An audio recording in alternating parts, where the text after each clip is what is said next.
अस्सलामु अलैकुम वरहमतुल्लाहि वबरकातुहू। मैं हूं मोहम्मद आबिद शहजाद और आप देख रहे हैं मेरा यूट्यूब चैनल AIOU सॉल्यूशंस। आज मैं मज़ीद एक अहम और मालूमाती वीडियो लेके आया हूं आप लोगों की फरमाइश पर। तो ये वीडियो है 8607 के मतलब, जो कि टीचिंग प्रैक्टिस 1 है। B.Ed 1.5 और 2.5 ईयर्स के स्टूडेंट्स जो हैं उनके लिए। तो इसमें आप सीख सकेंगे फील्ड नोट्स क्या हैं, 14 फील्ड से क्या मुराद है, 14 फील्ड्स कौन कौन से हैं जिन पे आपने बात करनी है, क्लासरूम ऑब्जर्वेशन क्या होती है और ये कैसे ये सारी चीज़ें लिखी जाती हैं, फील्ड नोट्स और क्लासरूम ऑब्जर्वेशन कैसे लिखे जाते हैं और इनके मार्क्स की तकसीम कैसे होती है और कौन कौन से डॉक्यूमेंट्स साथ लगाने हैं। तो मैं कोशिश करूँगा कि इस कोर्स के मतलब हर ज़रूरी बात जो है मैं वो यहाँ कर दूँ ताकि आपको किसी किस्म की परेशानी ना रहे और आपको अपने सवालों का जवाब मिल जाए और आपको आसानी हो जाए। तो मेरा YouTube चैनल सब्सक्राइब कर लीजिए, बेल आइकॉन भी प्रेस कर लीजिए ताकि आपको इस तरह की अहम वीडियोस मिलती रहें। तो शुरू करते हैं। सबसे पहले मैं आपको बताता हूँ कि फील्ड नोट्स क्या हैं। फील्ड नोट्स से मुराद ये है कि स्टूडेंट्स ने स्कूल में जाके, किसी स्कूल में जो पब्लिक स्कूल भी हो सकता है, प्राइवेट स्कूल भी हो सकता है, जाके ऑब्जर्वेशंस करनी है कि स्कूल की रूटीन क्या होती है, स्कूल का वर्क कैसे होता है और स्कूल के अंदर मुख्तलिफ़ किस्म के एक्टिविटीज़ जो हैं वो कौन कौन सी हैं, स्कूल कैसे फंक्शन करता है। इस तरह की अहम बातें जो हैं उनको ऑब्ज़र्व करना है, स्कूल की रूटीन लाइफ ख़ास तौर पे ऑब्ज़र्व करनी है। 14 फील्ड्स क्या हैं? इन फील्ड से मुराद है, उर्दू में हम इन्हें कह सकते हैं शोबे। इनमें हमने स्कूल के 14 मुख्तलिफ़ शोबों के मतलब बात करनी है।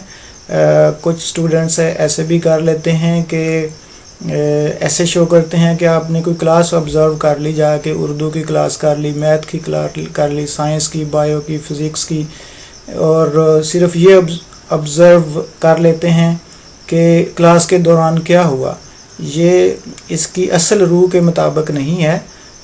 वैसे होता तो ये है, मार्क्स मिल जाते हैं और ये गुड लक होती है, लेकिन जो असल चीज़ है ये उससे हट कर है। क्लासरूम ऑब्ज़र्वेशन और चीज़ है और फील्ड नोट्स जो हैं वो और चीज़ हैं। तो फील्ड नोट्स आपने ज़रा डिफरेंट अंदाज से बनाने हैं और इसके लिए कौन से 14 फील्ड्स लेने हैं वो मैं वीडियो के दौरान आपको बताऊंगा कि कौन कौन से फील्ड्स हैं जिन पे आप बात कर सकते हैं। तो नेक्स्ट है, इन 14 फील्ड्स पे बात करने का मकसद ये है कि स्कूल की नो हाउ हो जाए आपको, क्योंकि आप लोग मुस्तकबिल के टीचर हैं, टीचर बनेंगे। तो ये आप प्रैक्टिस कर रहे हैं, सीख रहे हैं, तो आपको स्कूल से तारुफ़ हो जाए, स्कूल की एक्टिविटीज़ से तारुफ़ हो जाए, स्कूल कैसे रन करता है उससे आपका तारुफ़ हो जाए। तो आगे मैं जाके बताऊंगा आपको कि कौन से फील्ड्स हैं जिन पे आप बात कर सकेंगे और इनको लिखने का अंदाज़ कैसा होना चाहिए। नेक्स्ट है क्लासरूम ऑब्ज़र्वेशन क्या है। क्लासरूम ऑब्ज़र्वेशन का मकसद ये है कि आप स्कूल के कॉम्पिटेंट टीचर का लेसन जो है वो उसको ऑब्ज़र्व करें, उसके अच्छे पॉइंट्स और उसके नेगेटिव पॉइंट्स जो हैं वो उसको देखें, ताकि आपको पता चल सके कि अच्छा लेसन क्या होता है, अच्छी प्रेजेंटेशन कैसे दी जा सकती है, क्लासरूम को कैसे मैनेज किया जा सकता है और इफ़ेक्टिवली कैसे पढ़ाया जा सकता है। तो इसका मकसद ये होता है, अगर आप इसको अच्छे तरीके से ऑब्ज़र्व करें तो आप बहुत कुछ सीख सकते हैं इससे। नेक्स्ट मैं बात करूंगा मार्क्स की तकसीम कैसे होगी। नीचे जाके ज़रा मैं आपको दिखाता हूँ और कौन कौन से डॉक्यूमेंट्स लगाने हैं ये मैं आपको दिखा देता हूँ। मार्क्स की तकसीम ऐसे है कि जो फील्ड नोट्स हैं, 14 फील्ड नोट्स जो बनाने हैं आपने, उनके टोटल 40 मार्क्स होते हैं। और जो क्लासरूम ऑब्ज़र्वेशन रिपोर्ट्स हैं ये 2 रिपोर्ट्स होती हैं, ये 50 नंबर की होती हैं। और अटेंडेंस जो आपने वर्कशॉप ले ली है उसके 10 नंबर होते हैं। तो इस तरह टोटल मार्क्स हो जाते हैं 100 हो जाते हैं। तो हाज़री उसकी परसेंटेज के हिसाब से देखें, अगर हाज़री 95% से अबव हो तो उसमें 10 मार्क्स मिल जाते हैं, 90 से 94 तक हो तो 9 मार्क्स मिल जाते हैं, 85 से 89% हो तो 8 मार्क्स और सो ऑन। ये ये उस सूरत में था जब ये ऑनलाइन होती थी। अब तो चूँकि फ़िज़िकल हुई 3 दिन की हुई तो ये पॉसिबल नहीं है कि आपकी हाज़िरी 95 हो, क्योंकि अगर एक दिन मिस हो जाए तो वो तो 67 पे आ जाएगी। तो इसके लिए कोई डिफरेंट क्राइटेरिया जो है वो यूनिवर्सिटी जो है वो दे देगी। लेकिन उम्मीद ये है कि 2 दिन भी स्टूडेंट जो है वर्कशॉप ले ले तो वो ये इसका मटेरियल सबमिट कर सकेगा। नेक्स्ट जो प्रोफार्मा हैं जो आपने अटैच करने हैं उसके साथ, उनमें से एक ये है 8607 के अंदर ही मौजूद है। अगर ये वहीं पे मौजूद है, आपने प्रिंट करवाया हुआ है तो वहीं पे फिल किया जा सकता है, या अलग से इसका प्रिंट लेके इसको फिल करके आप उसके साथ अटैच कर सकते हैं। ठीक है, ये लाइन देखें, this form must be completed and submitted with the manual. इसमें आपने क्या करना है, name of the trainee teacher, ये आप हैं, यहाँ आपने अपना नाम लिखना है, ट्रेनी टीचर आप हैं। तो name and address of school, वो स्कूल जहाँ पे आके जाके आपने 14 डेज़ काम किया है।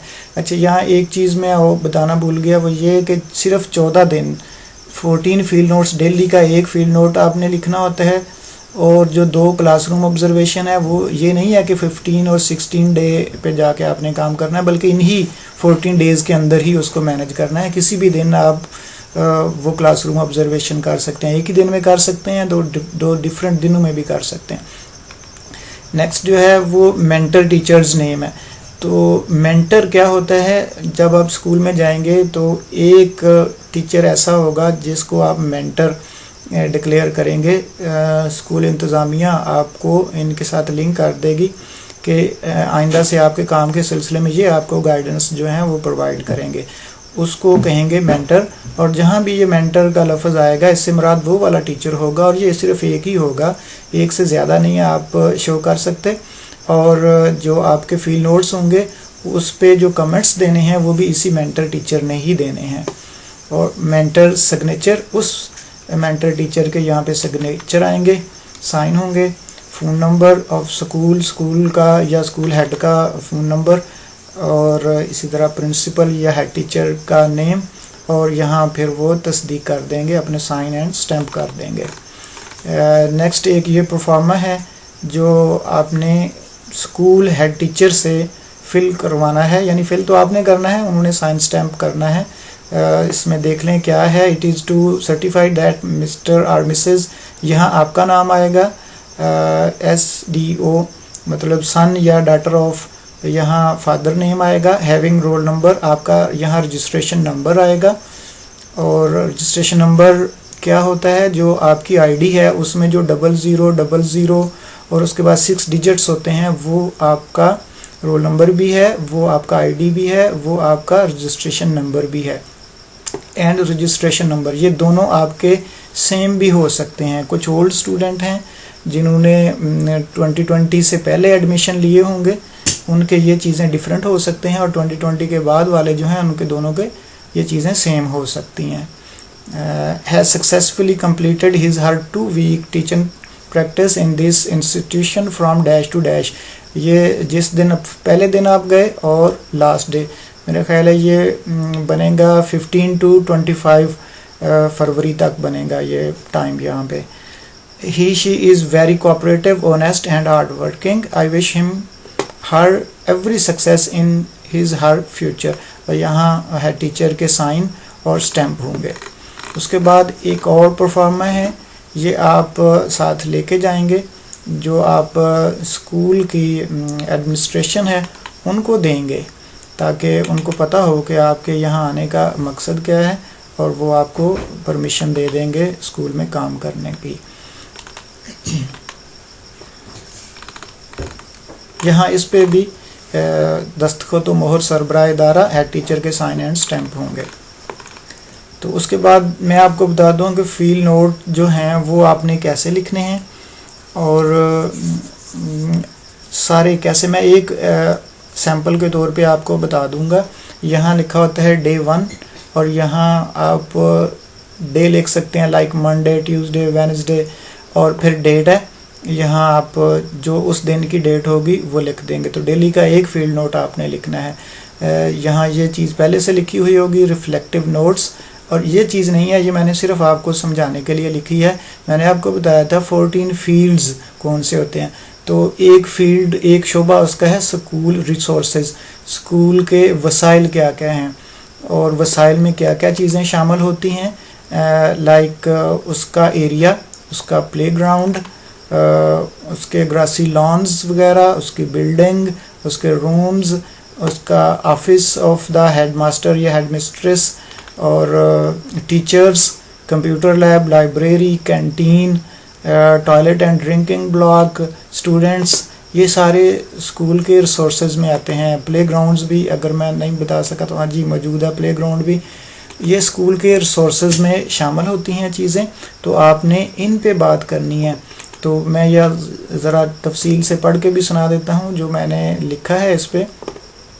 For my teacher observation as a trainee teacher of B.Ed 2.5 या 1.5 years program, I selected government high school, और यहाँ स्कूल का नाम लिख सकते हैं। ये अगर प्राइवेट स्कूल है आपका तो वो जो भी नाम है स्कूल का वो यहाँ आप लिख सकते हैं। अगर आपका B.Ed 2.5 है तो 2.5 लिखें, अगर 1.5 है तो 1.5 लिखें। और ज़रूरी नहीं कि आप मेरे इस फ़िक्रे को कॉपी करें, आपने इसी अंदाज के साथ इनको चेंज करके फ़िक्रे को लिख सकते हैं। On my first day of the work I reached in the school well in time. थोड़ा सा मैं बता दूं कि ये लिखना कैसे है, क्या चीज़ है। ये एक स्टोरी टाइप चीज़ है कि आपने क्या क्या ऑब्ज़र्व किया सिर्फ इस फील्ड के हवाले से, स्कूल रिसोर्सेज के हवाले से आपने क्या चीज़ें नोट की। किसी और फील्ड के बारे में बात नहीं करनी जब इस पर आप बात कर रहे हैं। लाइक यहाँ स्कूल असेंबली की बात नहीं करनी आपने, या टीचर्स कैसे हैं उस पर बात नहीं करनी है आपने। तो आपने यहाँ सिर्फ रिसोर्सेज की बात करनी है, क्योंकि आपने 14 डिफरेंट फील्ड्स पे बात करनी है, अलग अलग हर बार हर फील्ड पे अलग से बात करनी है। तो यहाँ महदूद रहना है आपने स्कूल रिसोर्सेज पर। तो I reached in the school well in time, headmaster और हेडमिस्ट्रेस जो भी हो and other staff welcomed me. Today I decided to have a close look to all the resources of the school. The school consists of 16 canal, यहाँ ये word गलत हो गया है, canal of land, मैं इसको चलें ठीक कर देता हूँ।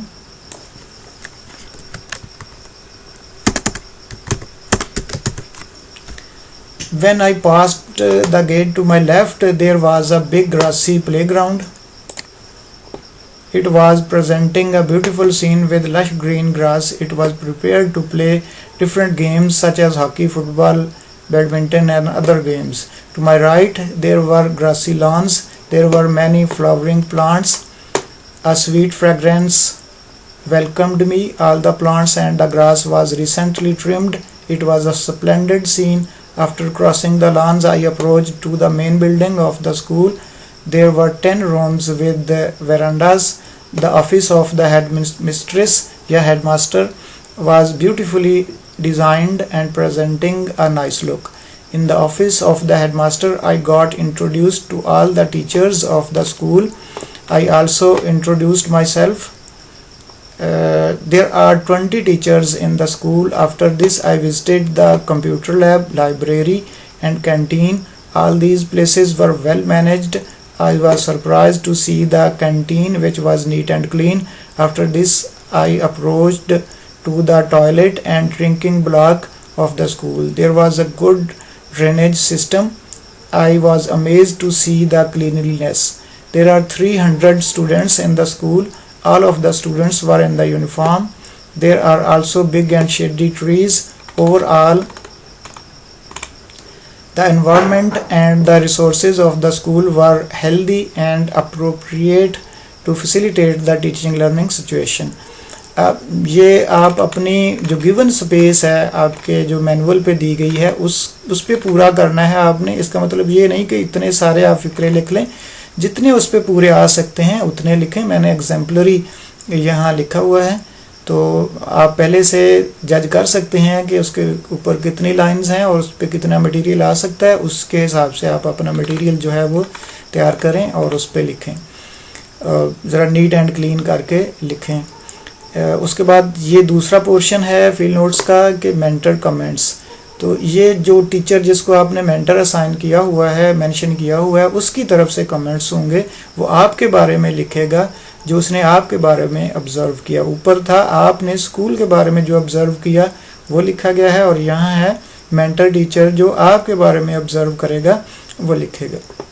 तो he she is a good observer, he she observed different aspects of school life keenly, he she raised many questions about school and routine work, he she is a good listener and has a sharp mind, he she also gave some suggestions to improve teaching learning situation, I see him her a good teacher in near future। तो आपके बारे में जो उन्होंने तासरात लिखना चाहें वो लिख सकते हैं। ये यूँ भी हो सकता है कि आप उनके बिहाफ पे लिख लें।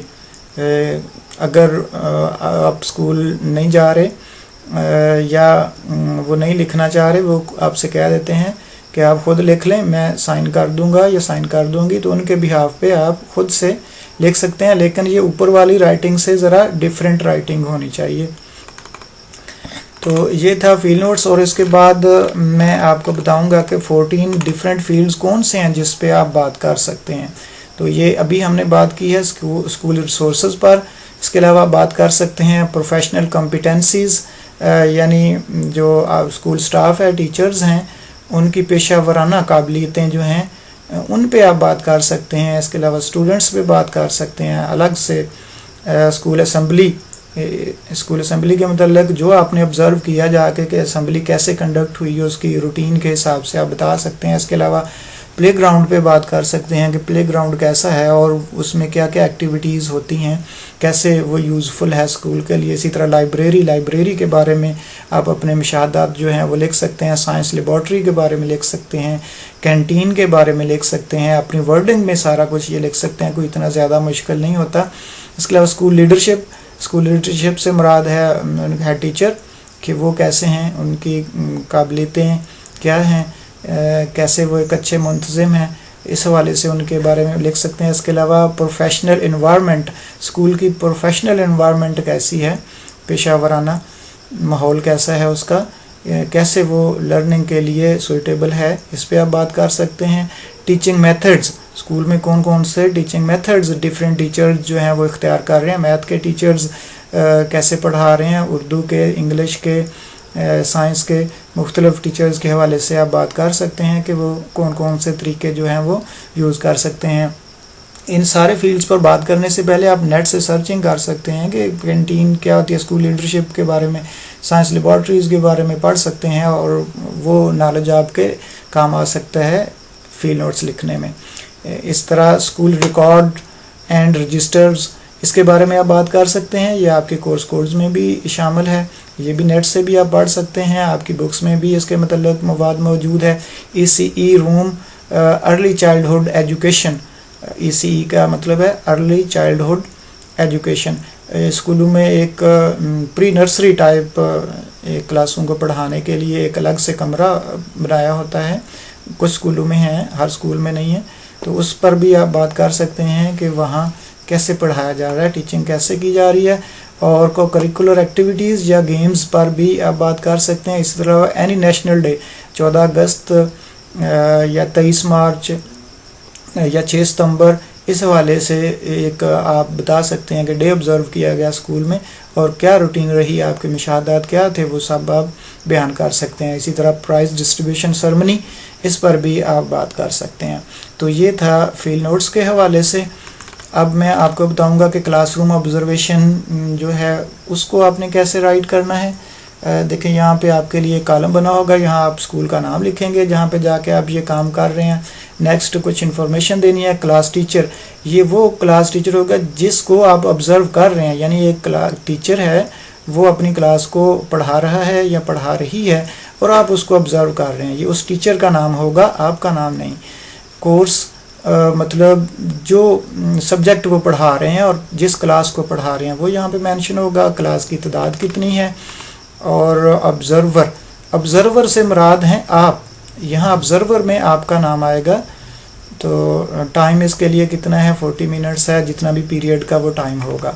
तो देखें ये फॉर्मेट आपके मैनुअल में मौजूद है, जिसको देख के आपने ये वाला फिल करना है, ये वाला हिस्सा कमेंट्स और नोट्स, यहाँ आपने कमेंट्स देने हैं इसके अकॉर्डिंग, और यहाँ से देख के आप लिख सकते हैं। लाइक देखें, shows good command and knowledge of subject matter, तो आपने यहाँ पे मैंने क्या लिख दिया, गुड कमांड ऑन सब्जेक्ट, कि ये एक मैंने कमेंट दिया कि टीचर का अपने सब्जेक्ट पे कमांड है।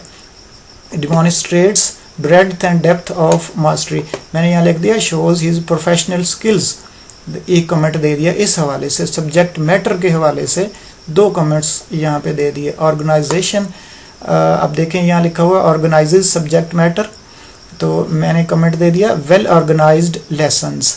और ये वर्ड भी यूज़ किए जा सकते हैं, मतलब ये पहले से लिखे हुए हैं मैनुअल पे आपके, और ये वाले जो हैं यहाँ आपने कमेंट्स लिखने हैं मुख्तसर, लंबे जुमलों की सूरत में नहीं, चंद अल्फाज की सूरत में, लाइक फुली प्रिपेयर्ड और summarizes the lesson in given time. ये देखें यहाँ पे लिखा हुआ था meets class at schedule time, इस तरह ये आप लिख सकते हैं। रिपोर्ट विद स्टूडेंट्स, तो इस हवाले से कमेंट्स देखें, यहाँ से ही कमेंट्स बना के मुख्तसर अल्फाज में यहाँ लिख दिए गए हैं। इस तरह टीचिंग मेथड के हवाले से कमेंट करने हैं, तो अप्रोप्रिएट टीचिंग मेथड्स यूज़ या यूज़ ऑफ एविएट्स, मतलब कि टीचर ने एविएट्स का इस्तेमाल किया है। ग्रुप एक्टिविटीज़, टीचर ने ग्रुप एक्टिविटीज़ कराए हैं। इंडिविजुअल एक्टिविटीज़ भी लिख सकते हैं आपके, इनफरादी सरगर्मियाँ। अप्रोप्रिएट एग्जाम्पल्स, मुनासिब मिसालें दी हुई हैं। लेसन प्रेजेंटेशन के, उनकी लेसन प्रेजेंटेशन कैसी है, कमेंट्स में आप लिख सकते हैं। मेंटेन आई कांटेक्ट, एक अच्छा तासर होता है ये भी स्टूडेंट्स के साथ आई कांटेक्ट रखना। क्लियर वॉइस, वॉइस ज़ाहिर है क्लियर होगी स्टूडेंट्स को तभी समझ आ सकेगी। काइंड इन बिहेवियर, तो ये लेसन प्रेजेंटेशन के हवाले से कमेंट्स हैं। इस तरह क्लासरूम मैनेजमेंट, कि उनकी क्लासरूम मैनेजमेंट कैसे थी।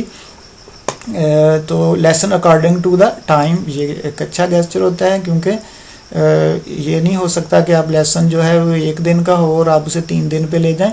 फुली टॉपिक कवर्ड, मतलब ये एक क्लासरूम मैनेजमेंट में भी बात शामिल है कि जो टॉपिक था उनका कवर कर लिया गया।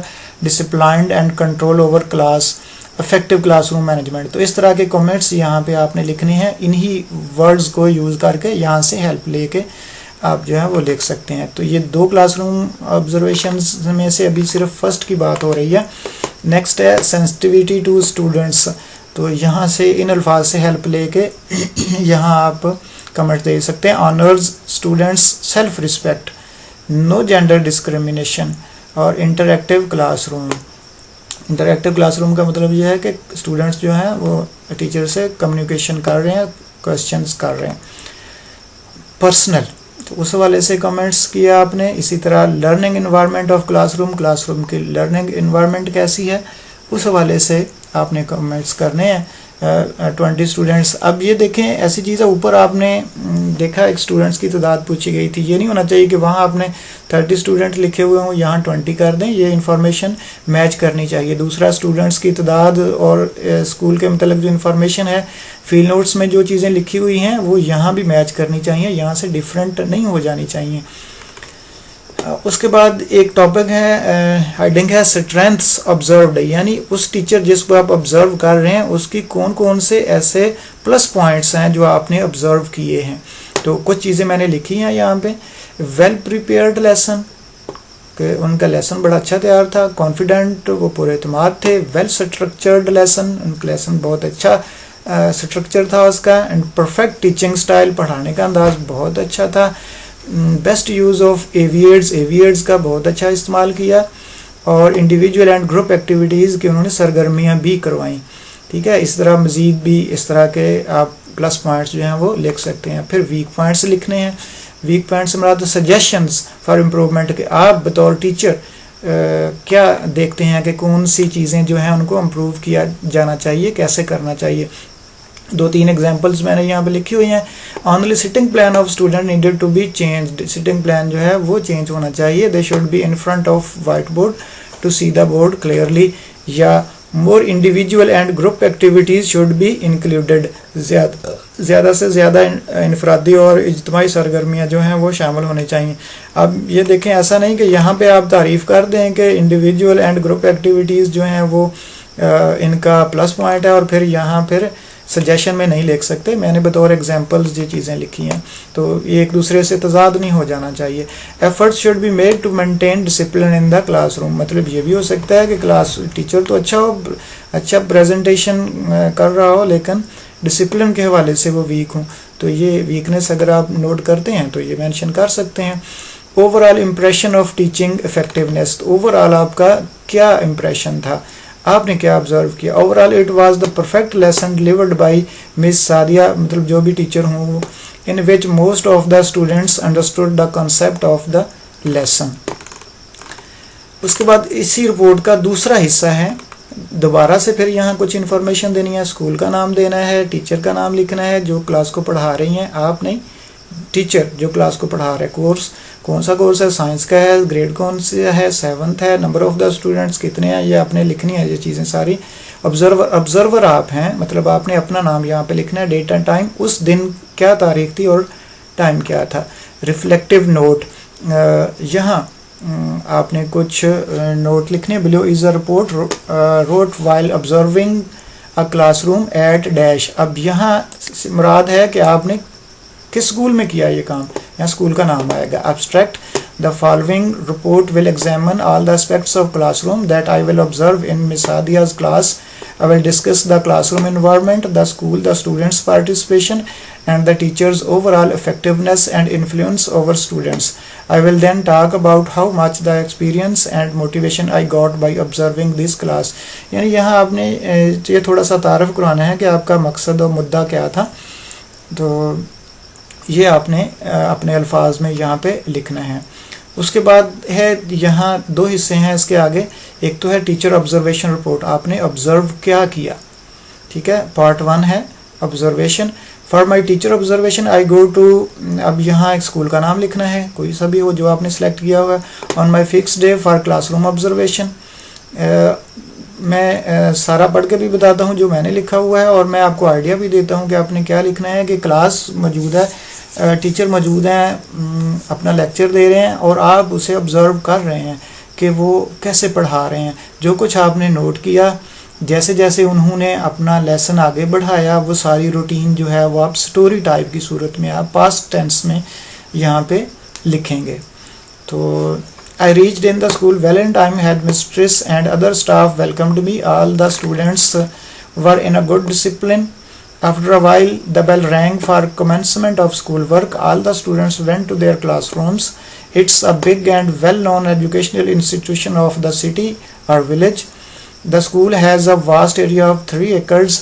अब देखिए ऊपर लिखा हुआ था 16 canals, अब यहाँ 3 acres। इस तरह ये तजाद नहीं होना चाहिए। एग्जाम्पलरी मैंने लिखा है, मैंने इन चीज़ों का ख्याल नहीं किया, लेकिन आपको मैं गाइड कर रहा हूँ, ऐसे नहीं होना चाहिए। It is a beautiful building, most of the rooms are newly constructed and white washed are painted, there are 20 rooms. मतलब थोड़ा सा आपने स्कूल के बारे में भी बताना है पहले कि स्कूल कैसा है, उसकी लुक कैसी है, कुछ उससे सोर्सेज के बारे में आप बात कर सकते हैं यहाँ पे। There are 20 rooms, are rooms are neat and clean and in U-shaped construction. Headmistress office is beautifully decorated in front of the office. There are beautiful lawns with many kinds of flowering plants and green grass. There are also computer lab, science lab, ECE room, canteen and drinking block. There are about 400 students and 12 teachers. The student-teacher ratio is satisfactory. Student teacher ratio आमतौर पर चल रही होती है 40 students के लिए 1 teacher, तो इससे जितने कम हों उतनी ज़्यादा अच्छी होती है। I spent whole of my time in Miss Sadia's classroom. It is a beautifully decorated and painted room. यानी जिस क्लास में आप बैठे ज़ाहिर है वहाँ आप ऑब्जर्व कर सकते हैं कि क्या चीज़ अच्छी है जो आपको अट्रैक्ट कर रही है, जो स्टूडेंट के लिए यूज़फुल है, जिसको देख के स्टूडेंट अच्छा फील कर रहे हैं। वो सारी चीज़ें क्लासरूम में बैठ के जो कुछ आपको नज़र आ रहा है वो आपके ऑब्जर्वेशन में शामिल हो सकता है। On wall beautifully prepared charts are hanging showing different types of information. The names of fruits, vegetables, birds and animals were written on charts on the wall near the whiteboard. There is a timetable and norms of the class are displayed. Miss Sadia took the roll call of the class, checked the homework and started her daily routine work. It was the first period of science. First she asked some questions about previous lecture and then asked some questions to recall into their mind the pre-knowledge about today's lecture.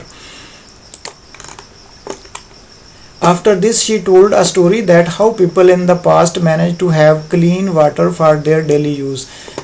Then she announced topic and told the students that today we are going to study water cycle. She put a small handmade model of water cycle on the table. Students were so much curious and interested to see that model. First, she described the importance of water and water cycle. Then she taught water cycle with the help of model. The students understood it easily. She asked some questions about her topic and the students replied correctly. After this, she divided the class into 5 groups. These groups were formed keeping in view of their intelligence, marks obtained in previous tests, and their mutual closeness to each other. She asked them to draw the sketch of the water cycle on their notebooks.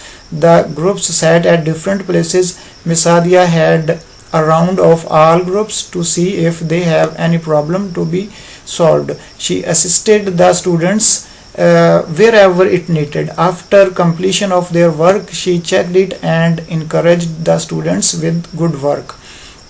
At the end, she assigned homework and ended her lecture. तो देखें, ये वो सारी routine है जो उस एक period के दौरान में सारा कुछ हुआ, वो सारा आपने ऑब्जर्व किया और उसको आपने अल्फाज में नोट कर दिया. इसका दूसरा पार्ट जो है वो है रिफ्लेक्शन की फॉर्म में. यहाँ आपने उस वक्त के बाद आपने एक जायज़ा लेना है कि क्या अच्छी चीज़ें थीं और क्या चीज़ें हैं जिनको इम्प्रूव करने की ज़रूरत है. तो ओवरऑल इट वाज, ये आपने ही लिखना है, ये वो मेंटर के कमेंट्स नहीं हैं, ये आपके अपने हैं. रिफ्लेक्शन जायज़ा तरज़ की बात है. Overall, it was an amazing experience to observe Miss Sadia's class. She had fully prepared her lesson and her knowledge about the topic was exemplary. She delivered it with extraordinary professional skills. She had good subject command and experience to tackle the problems on the spot. She asked so many questions to the students and also answered the questions raised by the students to make it an interactive classroom. The students felt friendly and they asked anything they wanted without any hesitation. This made easy to Miss Sadia to achieve her learning outcomes. The use of AVAs during the lecture also helped Miss Sadia to achieve her aims and objectives of the present lecture. The students were very active and taking much interest in, especially in model, but few students were making gossips during the lecture. Although Miss Sadia warned them twice, but they continued it whenever it was possible for them. देखिए यहाँ एक उनका weak point भी लिखा गया है कि ये ठीक नहीं था क्लास में.